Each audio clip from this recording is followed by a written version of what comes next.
Salut à tous, donc j'espère que vous allez bien, que vous avez passé un bon long week-end, que vous avez bien lu.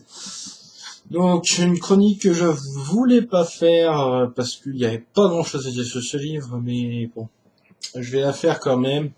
Je vais essayer de blablater et faire un peu de prose sur ce roman. Donc c'est un roman qui a été publié au mois d'avril. Donc c'est Merlin, les 7 pouvoirs de l'enchanteur de Tay et Baron aux éditions Nathan. Donc j'avais lu le premier tome, donc celui-ci, donc Merlin, les années oubliées, donc, premier tome que j'avais aimé. Mais là, sur ce second tome, mon avis est très nuancé. Une première partie agréable à lire, une troisième partie aussi très agréable à lire, mais une deuxième partie qui est d'une nullité. Oui, donc j'ai trouvé vraiment ça nul.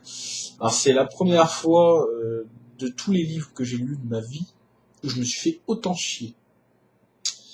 Alors, est-ce que c'est une lecture jeunesse? Oui, mais pour une lecture jeunesse, le premier tome, je l'avais très bien adoré. J'avais bien aimé. Là, le tome 2, les quêtes qu'a à faire Merlin sont trop faciles.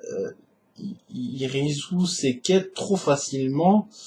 Et pour moi, je pense que pour un roman enfant, certes, on peut pas rentrer dans le compliqué, mais on aurait pu voir un Emmerich chercher un petit peu, essayer de mettre la puce à l'oreille au lecteur. Alors moi, qui ai 21 ans, ou pour ceux qui sont un petit peu plus jeunes ou plus vieux, on peut pas non plus reprocher à l'auteur de faire un roman plus jeunesse. Mais pour moi, je me mets à la place d'un jeune qui lit, et j'aurais préféré essayer de mettre des puces à l'oreille en mettant des valeurs, n'importe lesquelles, et essayer, entre guillemets, de peaufiner, déguiser le lecteur pour qu'il puisse, entre guillemets, prendre part à l'aventure avec, puisse, entre guillemets, s'imaginer prendre part avec l'aventure, c'est-à-dire lequel des deux, entre le héros et le lecteur, va deviner quel est justement où se trouve la réponse de ces quêtes. Donc il en a 7, voilà, 7, donc il y a 7 pouvoirs, donc 7 quêtes à faire, et les 7 quêtes se passent toujours de la même manière. On se dit la première, une mise en jambe, bon, ça peut arriver, hein. Deuxième, troisième, quatrième, on se dit bout de la 4, ras-le-bol, quoi. Mais on arrive à savoir qu'au final, il va tous les avoir sans en criant amen. Donc, je trouve pas ça forcément très bénéfique. Tome 2 qui m'a plu, donc première partie qui m'a plu car justement il retrouve une personne qui lui est chère. Une troisième partie que j'ai adoré, le dénouement final m'a vraiment fait plaisir à lire. Rapide peut-être, mais qui a été pour moi très sympathique à lire après une seconde partie qui m'a vraiment déçu. J'étais franchement prêt à arrêter de le lire parce que franchement, pour moi, voilà, ça l'a pas fait la seconde partie. Alors, une réponse. Est-ce que Rhea et Emrys sont amis, amoureux, ou autre chose? Je sais pas, je vous laisserai découvrir dans ce roman. Donc, j'aurais préféré avoir cette réponse dans les prochains tomes. Je pense que ça aurait fait un petit peu plus de suspense. L'auteur a bien joué en mettant, entre guillemets, la puce à l'oreille dès le départ, en début du roman. Il n'en reparle pas durant le roman, mais à la fin, on a la réponse. Bon, comme moi je l'ai vu venir, mais je pense que pour des jeunes qui lisent ce roman, donc aux alentours de 12 ans à peu près, je pense que c'est lisable. Je pense que ce sera une réelle surprise. Voilà. Donc l'objet livre est très bien. Donc je pense que comme on retrouve dans le premier tome, on retrouve les mêmes typos quasiment, hein, sauf que on passe du bleu au vert.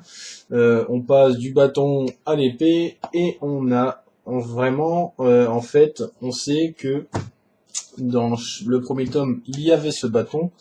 Dans le deuxième tome, il y a ce bâton, cette épée, pardon. Et on peut présumer, alors, j'ai pas voulu m'avancer en achetant le livre, mais pour moi, Merlin, légende arthurienne épée Excalibur, peut-être, visiblement, ça a l'air d'être ça, je pense. Mais après, vous le découvrirez par vous-même dans le livre. Et on a, entre guillemets, l'inamorce d'histoire pour le troisième tome. Donc, on voit un dragon sur la couverture du troisième tome qui sort en août 2013. Donc, on voit un dragon. Alors, comme dans le premier tome, on avait vu un bâton, dans le deuxième tome, une épée, dans le troisième, on voit un dragon. Et on sait que Merlin a peut-être réveillé un dragon. Alors, est-ce que c'est le même dragon que dans le tome 2? Eh ben, réponse au mois d'août. Alors, j'ai pu voir et entendre dire que les tomes à partir du mois d'août seraient très espacés. Je pense que c'est un bon choix. Parce que avoir publié tout quasiment à la filée, je pense que ça serait une erreur. Franchement, une erreur. Parce que mon point de vue est que si le deuxième tome, par exemple, moi ne m'a pas plu, je préfère laisser du temps, entre guillemets, d'encaisser cette déception, et revenir sur un troisième tome qui pourrait, entre guillemets, me donner envie, justement, de le lire. Mais moi, ce n'est qu'un point de vue. Maintenant, l'écriture de l'auteur est très agréable à lire, très facile à lire, du jeunesse. Pas de vocabulaire trop difficile, c'est pas non plus du Montaigne, c'est accessible, très accessible même. Et je pense que pour commencer, pour les jeunes, pour commencer dans la fantasy, là c'est plutôt du fantastique, mais pour commencer dans ce genre de lecture, je pense que c'est vraiment bien. Les romans ne sont pas, le roman n'est pas épais, ainsi que le premier tome, bien entendu. Le prix n'est pas si élevé que ça. Pour 15,50 €, ben, c'est déjà pas mal.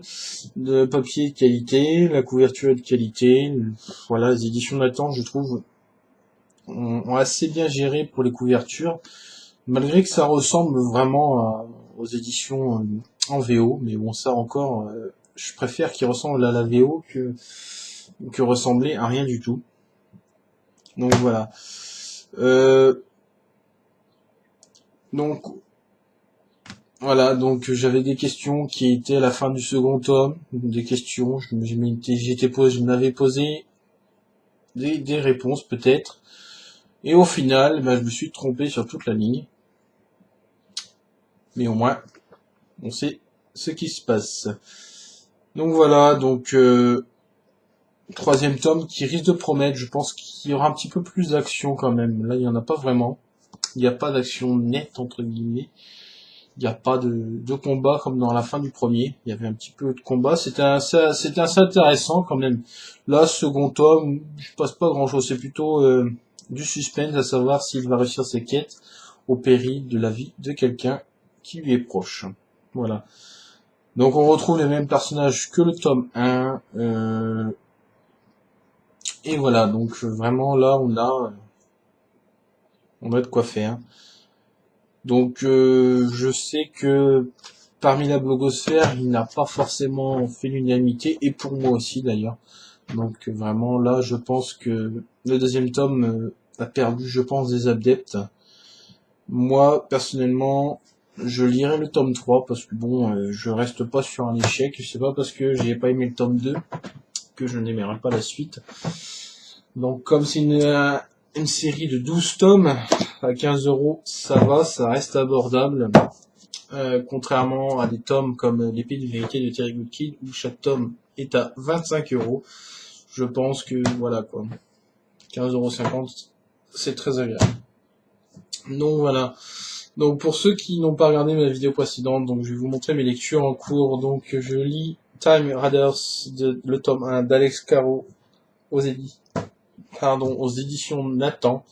Donc, j'adore, pour l'instant, je suis qu'à la page, je suis à la page 93, j'avance pas beaucoup en ce moment. J'adore, pour l'instant. Mais, ce roman me fait penser à un livre. Une série TV, c'est 7 jours pour agir, je crois.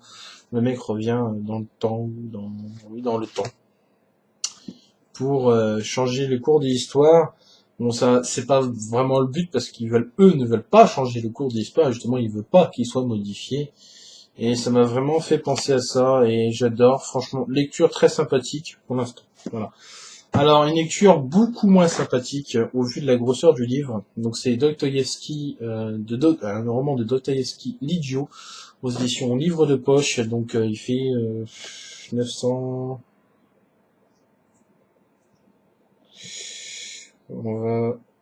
935 pages. Voilà, 935 pages.